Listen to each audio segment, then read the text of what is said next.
18 কোটি জনসংখ্যার এই দেশে মানুষের দৈনন্দিন জীবনের চাহিদা কোনো অংশে কম নয়। আর তাই হয়তো প্রতিনিয়ত জিনিসপাতির দ্রব্যমূল্য আকাশ ছোঁয়া। আর তাই জন্য আমাদের মতো দরিদ্র ও অসহায় মানুষের পক্ষে পরিবারের মুখে এক মুঠো ভাত তুলে দেওয়া অনেক কষ্টসাধ্য।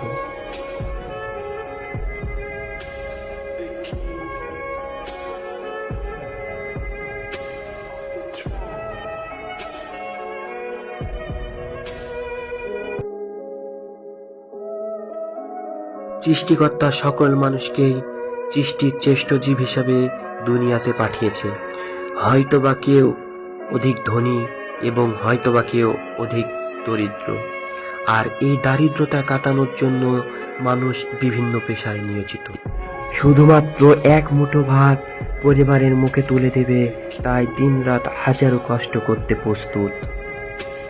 আর এভাবেই তারা হাজারো কষ্টের মাঝে জীবনকে মানিয়ে নেয়। এদেশে প্রতিনিয়ত দ্রব্যমূল্য আকাশ ছোঁয়ায়।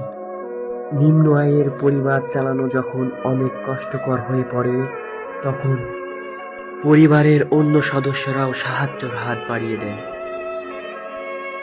এই কষ্টকে নিবারণের জন্য গবাদি পশু পালন করে তা বাজারজাত করে যে সামান্য পরিমাণের আয়টুকু করে, তা দিয়ে পরিবারের মুখে হাসি ফোটায়।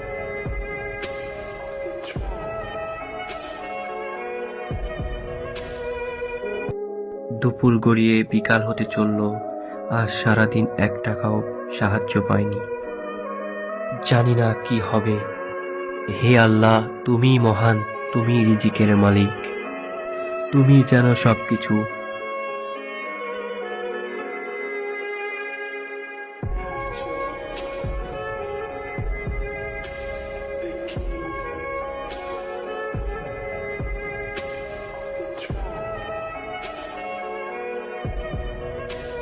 বাবা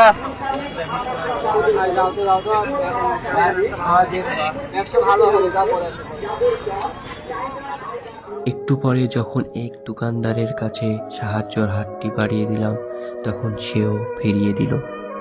এই কষ্ট বুকে নিয়ে আবারও এক সবজিওয়ালার কাছে সাহায্যের হাতটি বাড়িয়ে দিলাম। সে অবশেষে কিছু সাহায্য করলো।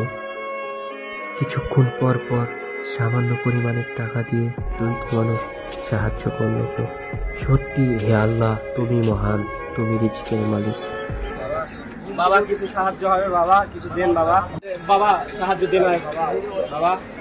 সামনে দেখো, আমি আর ফোনে ব্যস্ত। সামনে দেখো, যাও বাবা। 2 টাকা দিয়ে কি হবে বাবা? দে বাবা, তুমি ভালো হবে বাবা।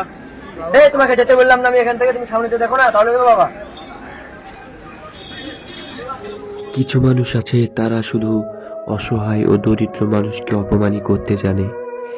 অধিক অর্থ সম্পদের মোহেই পড়ে তারা মানুষকে মানুষ হিসাবে বিবেচনা করে না। তারা কখনো বুঝে উঠতে পারে না একটি অসহায় মানুষের পক্ষে এই অপমানটি কতটা কষ্টদায়ক। সত্যিই তারা জানে না অসহায় ও দরিদ্র মানুষের কষ্ট। তারা এটা বোঝার কখনো চেষ্টাও করে না। এত অপমান অপদস্থ হওয়ার পরেও তারা বারবার সাহায্যের হাতটি কেন বাড়িয়ে দেয়? শুধুমাত্র এক মুঠো ভাত নিজে না খেয়ে সন্তানদের মুখে তুলে দেওয়ার জন্য প্রতিনিয়ত কত অপমান অপদস্থ হয়ে মুখ বুজে সহ্য করে যায়। তাদের জীবন আর কয়েকটা মানুষের মতো না। তারা যদি সামান্য পরিমাণে সাহায্যটুকুও না পায়, তাহলে তাদের পরিবারকে না খেয়ে থাকতে হয়। না খেয়ে থাকার কষ্টটা যে এতটাই যন্ত্রণাদায়ক, সেটা শুধু সেই জানে যে না খেয়ে থাকে। সত্যি ক্ষুধার্ত এমন একটি জিনিস, যখন কোনো উপায় না থাকে, ডাস্টবিনের পচাবাসি নোংরা খাবার ক্ষুধার্ত নিবারণের জন্য গ্রহণ করতেও আপত্তি থাকে না। কোনো মানুষ মান সম্মান লাল লজ্জাকে বিসর্জন দিয়ে মানুষের দ্বারে হাত পাতাটা কতটা যে কষ্টের, এক আল্লাহ আর সে ছাড়া কেউ জানে না। কোনো মানুষ তখনই সাহায্যের পথটি বেছে নেয় যখন তার কাছে উপার্জনের কোনো রাস্তা খোলা থাকে না। বিকল্প পথ হিসাবে সাহায্যের পথটিকে বেছে নিতে হয়।